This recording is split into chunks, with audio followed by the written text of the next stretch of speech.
Good day. Welcome back to Energy Insights. Today we're unpacking a technology that quietly delivers some of the biggest efficiency wins in the energy transition: combined heat and power, or CHP. Here's the problem in one line. Most conventional power generation wastes a huge share of the fuel as heat. The attachment notes typical fossil fuel power plants operate around 33 to 34% efficiency, meaning roughly two-thirds of the input energy is lost as heat. CHP flips that story by producing electricity and useful thermal energy from the same fuel, often reaching 60 to 80% total efficiency, and in advanced configurations over 90%.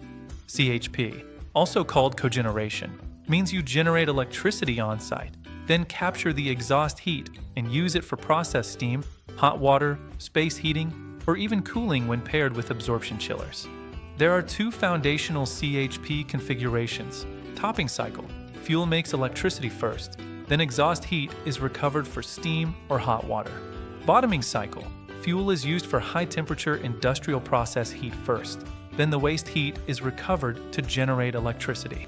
Historically, CHP economics were mainly about fuel savings, what the report calls the classic spark spread logic. But in modern markets, CHP increasingly earns money from a three-layer value stack: direct cost avoidance, grid market participation, environmental attributes. The biggest revenue in many host-owned projects is simply avoided utility bills, both energy charges and demand charges. Generating on-site reduces exposure to retail price volatility and peak demand penalties. A simple illustration in the attachment shows how a facility needing 80 units of useful energy might require 155 units of input under separate heat and power, but only 100 units under CHP. That delta is the fuel cost advantage that drives payback. If a CHP system produces more power than the site needs, it can export to the grid. The attachment lays out common offtake structures: feed-in tariffs, net metering, physical PPAs, and virtual PPAs, each with different risk and settlement mechanics.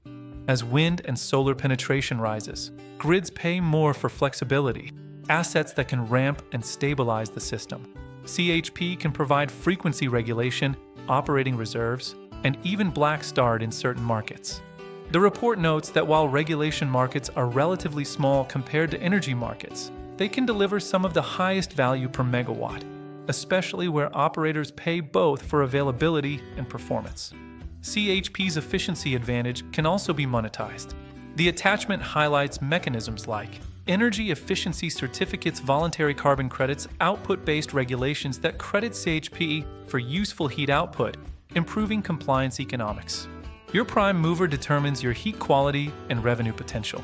The attachment compares the key options: gas turbines, high-grade heat for steam, strong industrial fit reciprocating engines, strong part load performance, attractive capex per kilowatt microturbines, lower maintenance, quieter, often commercial sites fuel cells, high electrical efficiency, and very low local pollutants, excellent for clean urban applications. CHP becomes even more powerful when you add absorption chilling. This is CCHP, or trigeneration: electricity, heat, and cooling. The attachment calls out how this model is particularly attractive in dense cities and hot climates, where cooling demand is consistent and valuable. It also highlights Singapore's framework for district cooling services, where central plants supply cooling via chilled water networks under a defined licensing environment. In Singapore, the attachment highlights two forces reshaping CHP economics: carbon tax trajectory, rising from earlier levels to 25 Singapore dollars, 45 Singapore dollars, and a 50 to 80 Singapore dollars target range by 2030. Market participation rules in the wholesale market and hedging requirements that affect offtake stability and risk allocation. So here are the big takeaways. 1. CHP is fundamentally an efficiency machine, turning wasted heat into useful energy at 60 to 80% total efficiency, sometimes higher. 2. CHP is now a value stack business model: savings plus power sales plus grid services plus environmental attributes. 3. In a renewables-heavy grid, CHP's dispatchability can earn a flexibility premium, especially for advanced CHP designed to support grid signals. If you find this video interesting, please like and subscribe. Thanks for watching. See you next time.